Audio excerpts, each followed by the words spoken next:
Nothing crazy, that'd be great. How many of you in here are familiar with what a LifeVest is? For the most part, you know what it is. Okay. Wearable defibrillator. I brought my stunt double here.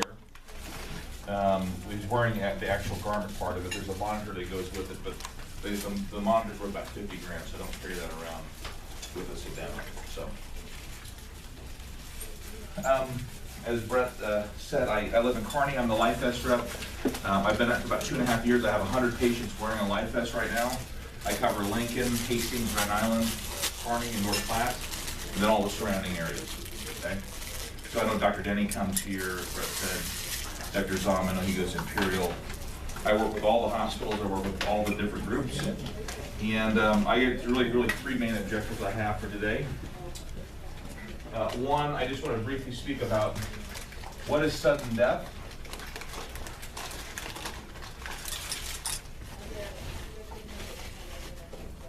I want to speak just kind of how the LifeVest answers that problem.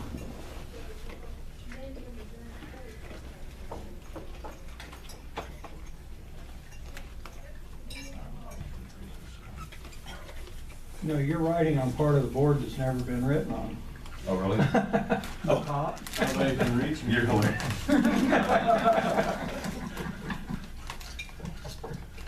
should say how we fix the problem. That's very funny. I guess it's a and then lastly, just kind of how we treat patients and how we interact with patients, I think, which is probably the most important part of my job.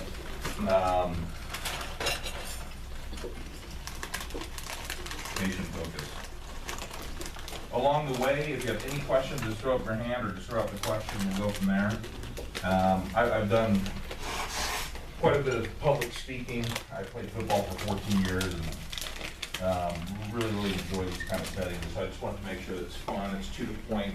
I don't want to waste your time, but I also want to make sure that I clearly articulate the point. So. How are you at coaching, man? You can go back to I love coaching, and I miss football. It's a big part of my life. They might need you in Lincoln. I know. The offensive line playing horribly, and that's, I'd give you a dissertation on that for 8 hours if you'd like. I was an offensive lineman, so. So the problem of sudden death, I think the terminology itself says it perfectly. It's sudden, and it leads to death if you're not successfully converted within about 10 minutes, okay? Does anybody in the room know how many people died of sudden death last year in the United States of America? 40,000. 40,000, okay, there's 40,000, we'll put that on the board. Okay, 40,000, okay? Any other guesses? Entertain me a little bit with it. Roger, what do you think? 50,000. 50,000, okay. Anybody in the back there, anybody have any guess? Another guess? 90,000.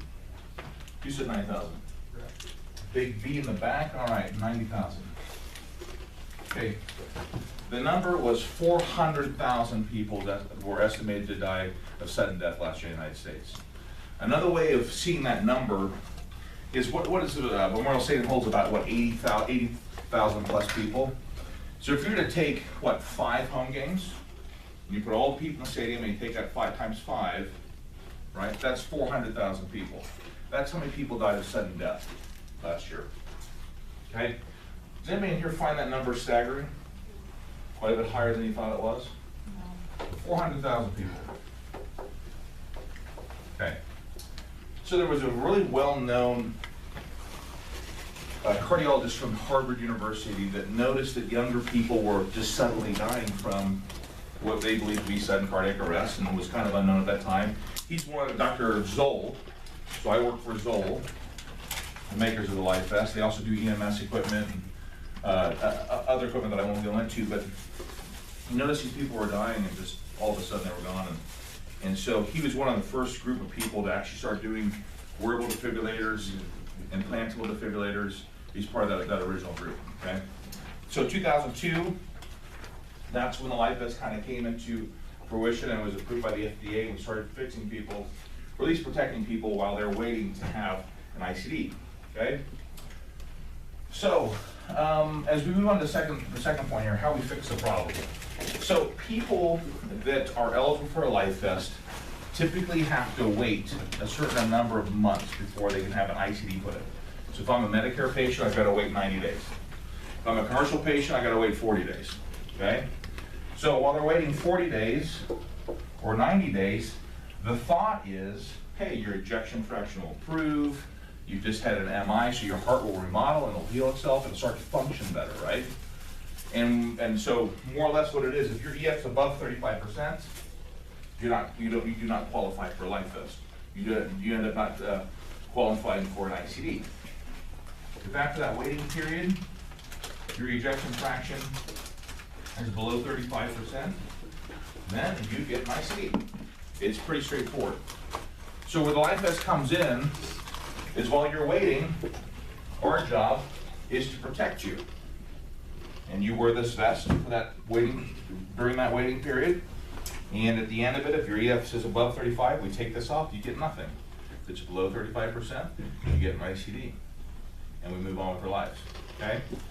So, as I move down into how we fix the problem, this is what a patient will be fitted with at the hospital upon discharge, and they will take this home and they will wear it. LifeVest is very simple. It's worn like a sports bra. Many of us gentlemen here have ever worn one. Ladies, you are very familiar with it. And you wear this day and night. The only time you take this off is when you take a shower, obviously, otherwise you'll be electrocuted. And that'll kind of defeat the purpose of why we put it on you. And this is more or less like a guardian angel that 24 hours a day will monitor your heart. If it senses, I'm sure many of you here are familiar with VT and VF, right? And so as you start VT and then it moves into the VF, it's very deadly. You have about 10 minutes, as I said earlier, to be converted. And so what this does within a minute is it will shock you to 150 joules of energy. And 98% of people that are shocked by the first shock are successfully converted. And they wake up and they have blue gel in their skin. You have some electrodes and packets, treatment packets on this that emit blue gel because we want to put that gel in because we don't want to burn them, right, when they're shocked. And they wake up, and at the end of this cord, they have a monitor that they wear. They carry with them. The monitor says, hey, you have been successfully treated. Guess what? Call the ER. Call 911, call your doctor, and go on as soon as possible. Now, I look at this Eufy vest. Doesn't look like much, right? And when I first started, and what's your name in the back? Heather. Heather, it doesn't look like much, does it? This thing has saved 13 people's lives in the past 2 years in my territory. And probably another 3 or 4 that weren't shocked by it, but the alarm started going off and they started to get chest pain. We were able to successfully get them to the hospital, right? So my noble cause in this world is to identify folks that are at risk, and I just want to offer to those people that will more than likely need an IC down the road, but have to wait. Okay? Any questions thus far? This is my stun double. I mean, it's an exact replica of my torso here, by the way, in case anybody was wondering. Any questions thus far?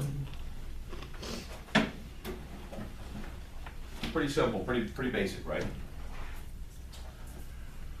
So we talked about how deadly sudden death is, how quickly it happens, and how most people, really don't have a defibrillator waiting at home, right? They're expensive, right? Figured out how this attempts to fix the problem by protecting people during the waiting period, and it's all really predicated upon the EF, the ejection fraction, okay? I actually have all the AHA data on this. I have a bunch of technical data if anybody wants to see the specifics of why the ejection fraction is the biggest predictor of mortality. Happy to provide that to anybody that wants it. And so now we can move on to the patient focus, and really our interaction with them, okay? I believe, well, I'll start this way. So I've sent, everyone has a form. This is just kind of a packet that goes home with them. And what happens Everyone else have one in the back? Would you like one? Sure. I'll pass it to you back there. Did you get one? Young lady, there we go, bam.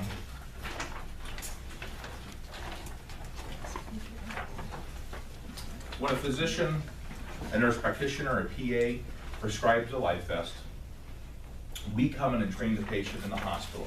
As you can imagine, with folks that have heart failure, patients that have had a really bad MI, you have somebody coming in today, right, that has chest pain, they have a really bad MI, they're gonna be shipped out of here, right?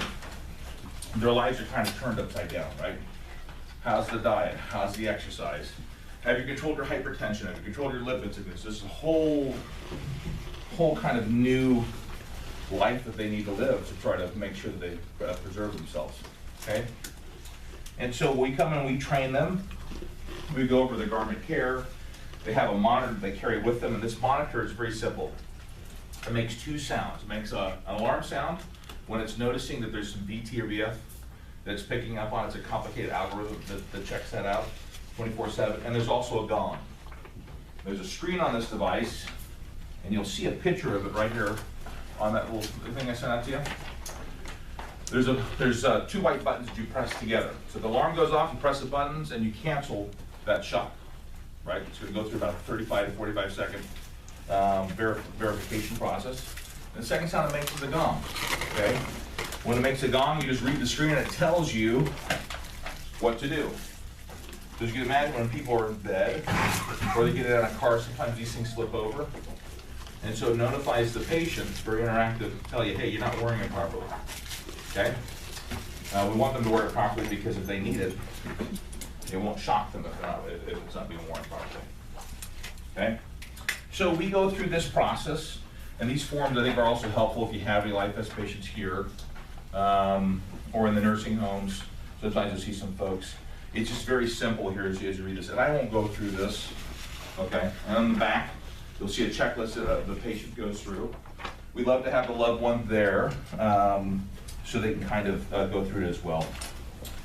So that's when it becomes under my control. So we look at patient focus. So the LifeVest does several things. Ultimately protects them if their heart were to stop. Secondly, it records any arrhythmias we don't like. Sometimes you'll have some AFib. Sometimes people have some non-stained VT.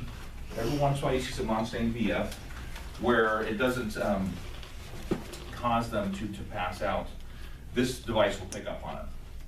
But the other thing I like about this is that it tells me when they're wearing it and when they're not. I mean, how many times do you write prescriptions and people don't take their beta blockers or they're not taking the blood pressure medicine, right? You probably see this quite frequently. Well, we can tell them, I can tell when they're not wearing it.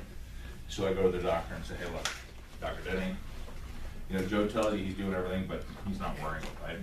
Then I have a conversation with them. We can send nurses out to their house, or a nurse out to their house to check up to make sure the equipment's being worn properly. We also, for heart failure patients, which is the big push right now, I can tell when somebody's having fluid buildup because I'll notice they're not laying down at night.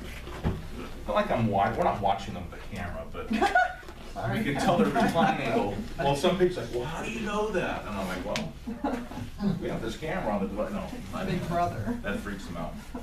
But I can tell the recline angle. So if I notice that they're sitting up night after night and they're a heart failure, they're non-ischemic and have a low EF, I give them a call and I say, hey, I noticed that are you sleeping in a recliner? Is it painful for you to lay down because you have too much fluid buildup around your heart, right? And then I'm able to get them to the clinic instead of a readmission to the hospital, okay? Readmission for patients within 30 days for heart failure. If it's a Medicare patient, you can't bill them a second time in 30 days.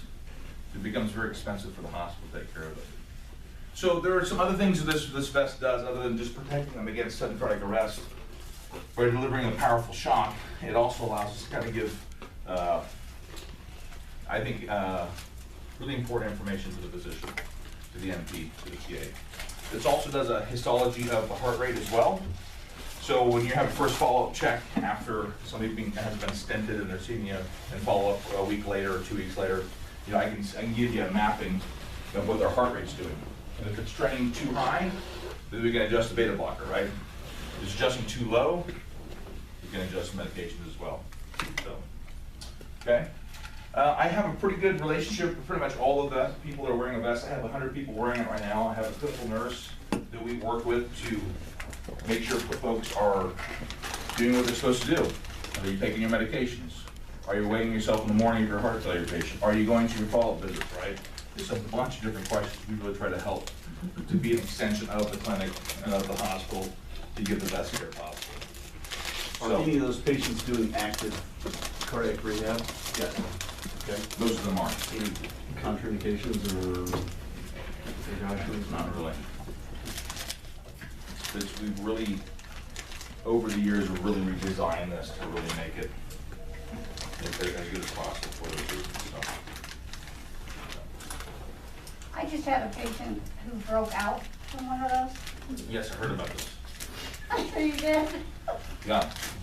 And she had been wearing it for quite some time, and I did ask, you know, if she was taking it off and bathing and, you know, things like that, but it almost looked like, you know, it almost looked like, it was almost like a chemical burn.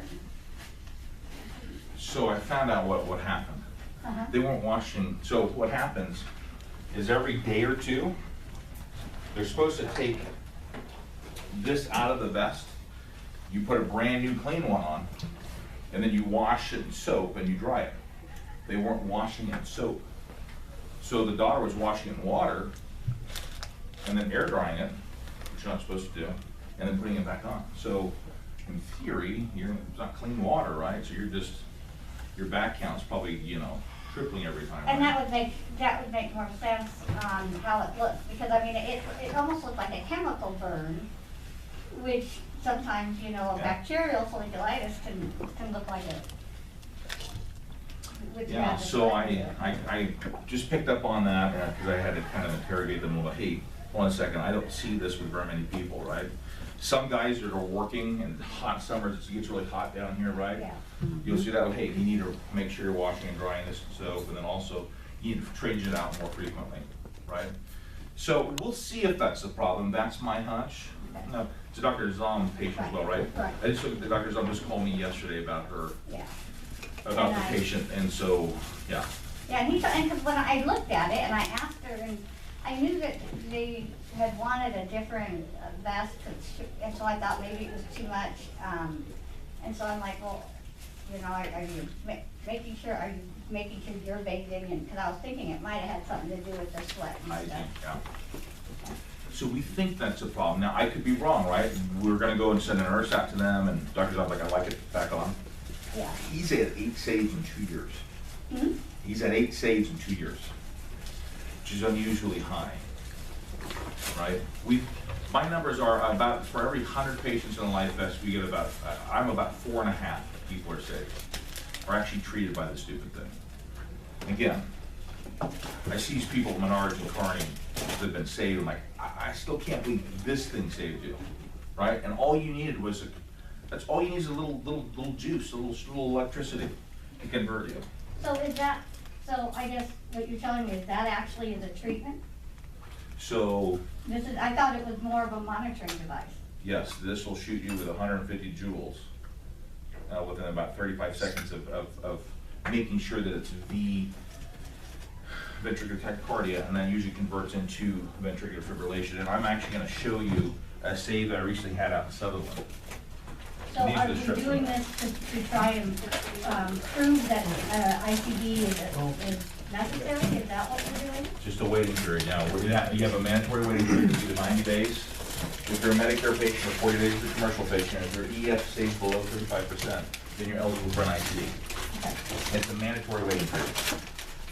So this is a way to, Monitor and protect while we figure out what's going to happen. because to be quite honest, when they first said they put a life, I had no idea what it was. I don't know if you did, but Well, I'm glad I'm I doing my heard job, about it, so I just did not know exactly what he did. yeah. I can show you the strips from the Savior. It's going to take me a moment to get this out, but So I have a question. yeah, far away. So when this person shows up in the ER, I'm assuming we take it off of them and then hook them up to our defibrillator pads so we don't get shocked when it goes off? It's a great question. Because I personally don't want to get shocked again. I got shocked by an implanted defibrillator. Oh, So unlike the implantable, this speaks to you. That little monitor on the picture, you said the monitor here, it'll tell you, the patient just had a gal, I believe in Indiana, pregnant, daughter and the husband are in the bed, 4 a.m., alarm goes off, and you'll hear the alarm when it goes off, it's pretty loud. Please step away from the patient be treated. 30 seconds later, she's successfully converted. Oh, wow. Right. Remember, this is sudden. So you got about, the national average for an ambulance to get to your house in the city is about 7 minutes. For every minute that goes by that you're not successfully converted, you have a 10% chance of not living. Right? So there's no way, if she wasn't wearing the vest, she's dead. Yeah, absolutely. And the baby's probably, who knows, right? So those are the stories that get your attention, right? And I've had 13 of them now. Wow. So, anyways, I do have the American Heart Association's take on this. Medicaid covers this, Medicare covers this, all commercial plans cover. We don't take patients to collections. We don't put people into bankruptcy if they can't afford it. The cash price varies. I mean, I've never had anybody pay cash price for it. But what we bill insurance varies from I think like $3,400 per month to $1,700 per month, depending on what the plan is and how we negotiate it. Look, I feel like I have a good reputation, and I put my name behind this and my reputation behind it, that we take care of people, and we're not hammering anybody. Yet at the same time, if you need this and you're wearing it, you're in good hands. So compatibility for x-ray, patient comes in for x-ray, do we need to remove the device to get a good image of a chest or abdomen? I would just make sure you have the defibrillator with you, right, in case something happens. And to answer your question, when they come into a doctor's care, or the nurse practitioner, whoever's the PA, whoever's is in charge of the captain of the ship, typically we just have to take the life vest off and put your pads on. Put your, do you do 12 lead here when people come in? Let them put that on, then you're in good care. People will be, now this is sad, but we've had people that were successfully treated at home, and they fit to that 2% of people that need another shot. Well, we've had people take it off and go to the ER, and then they have another event on the way to the hospital and they die. So people are told, keep this on, go to the emergency room. I just had a guy that was treated twice. So it can deliver 2 shocks? Delivered 2 shots. Okay. I About watched 10 a minutes. YouTube video, and I'm looking from an EMS standpoint. Yeah, And it said anytime you take that off or you do anything with it, pull the battery on it. that's correct. And I wish I could bring the monitor with me, so this is so expensive, but this is the battery you just pull out. That stops it. So anytime you take it off, pull the battery. Yes. Yeah. Otherwise, it's, Live. yeah. It's pretty amazing technology. There's some other technologies coming to the device here soon, like specific fluid buildup. You can see what kind of fluid buildup we're having in the lungs, around the heart. Sleep apnea is another really big one. Sometimes I'll see somebody's histology of their heart rate, and you'll see it go high, high, high, and then it kind of comes down. That's high, high, high, and you kind of suspect, like, hold on a second. They're not breathing, they're not getting oxygen, and also they jerk awake, and the heart rate goes, and so it's pretty interesting. You're supposed to sleep. Do you not sleep well? No. Any other questions? You probably won't see a lot of them out here. Like if you're doing But you may. cardiac rehab with them, go ahead and put the 3 lead on Yep. with the vest on and. You're good. Okay. Or anytime you want to take it off, just make sure you have an AED with you. Yep. Because you'll know if they pass out. They don't have a perfusion of the blood because their heart's quivering, right? They don't get the perfusion of the blood and the head, they just pass out. Every one of the patients been saved, have no clue what happened to them. Had a guy out in the field, Dave Anderson, you can look it up, NTV News did a special on him out in Kearney, and he checking cattle and drops to the ground. Had no clue he was treated. And drives home, I don't know how he didn't hear the voice that's over the thing saying, hey, go to the hospital. Drives home, his wife says, hey, knucklehead, you have blue gel. Remember these pads, he meant blue gel, all over your chest, which means you've been treated. Sure enough, next day it's his birthday. They see him at KRMC and he's getting an ICD. Isn't that amazing? Like, dude, we're celebrating your funeral right now if you're not wearing that thing. If your provider didn't prescribe that to you, or at least offer it to you, right? I'm not a big fan of pushing things on anybody that end up working, they don't wear it, they're not compliant. But if you have a patient that has a low ejection fraction, they have non-ischemic cardiomyopathy, any kind of dilated left ventricle, like dilated cardiomyopathy, or they're a post-MI patient, it's a perfect candidate for it. As long as you can hear it, you won't get shot. So, with that being said, the last thing is this, all of our patients get great training. We send nurses out to them at any time when they need, like the lady the patient we're discussing. We will send somebody out with a friendly smile and a dozen of cookies, and we'll go through re-educate her. Oh, she's a diabetic, by the way, please, diabetic. No cookies. No cookies. And I worry about the diabetic patients with the skin, because you don't have the diabetic peripheral neuropathy. And I'm not saying they have that here, but I think it's the circulation is kind of an issue, so.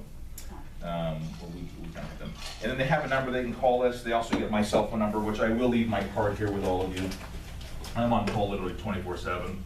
Doesn't happen very often, but I'm happy to come in and do whatever I need to do. And when you were saying about those patients are the perfect candidates, you're saying that those patients are the ones that are at high risk? They're in high risk for sudden death, yeah. Sudden deaths. Yeah. They have heart failure, Yeah. and they've had an MI in their past. I mean, it's just astronomically high. I mean, we had a great day because he was one of our firemen here, and he actually went down in the fire hall. He ended up being shot. We shocked him 7 times, and I actually took the phone into our little hidey hole that hangs some of our products like casting and stuff, and I'm like, Dr. McGowan, I have shocked him 7 times, but I keep getting him back to sign it. You know, Lidocaine's not working, what do I do? And it was just when ACLS had changed to the amiodarone. I hadn't even been trained in the amiodarone yet. Yeah, that's right. And he's like, you give him 150 of amiodarone, put up the drip if it works, and if it doesn't work, you just leave him alone. Okay, but he comes back to sign us. So we did, we gave him the amiodarone, and I think we did have to shock him maybe one more time, but by the time the amiodarone got in the system, and he lived 7 years. That's amazing. So that's 10 shocks, because we shocked him 3 times. Well, no, I'm counting your 3. I'm counting your 3. Did anybody give them the people's elbow in the chest, you know? I hear back in the day, that's what they used to do. They used to punch people, right? Yeah. Myocardial. 3, yeah. Oh, we used to do it, yeah. I'm young enough, I've done it. Or I'm old enough, I've done it. If you don't break a rib, you're not doing it right, But right? where his was, I mean, just unbelievable was, he was having CPR within 15 seconds. Yeah. Because we were carrying tables for Ah. a training at the firehouse when he went down, and there was 4 EMTs there.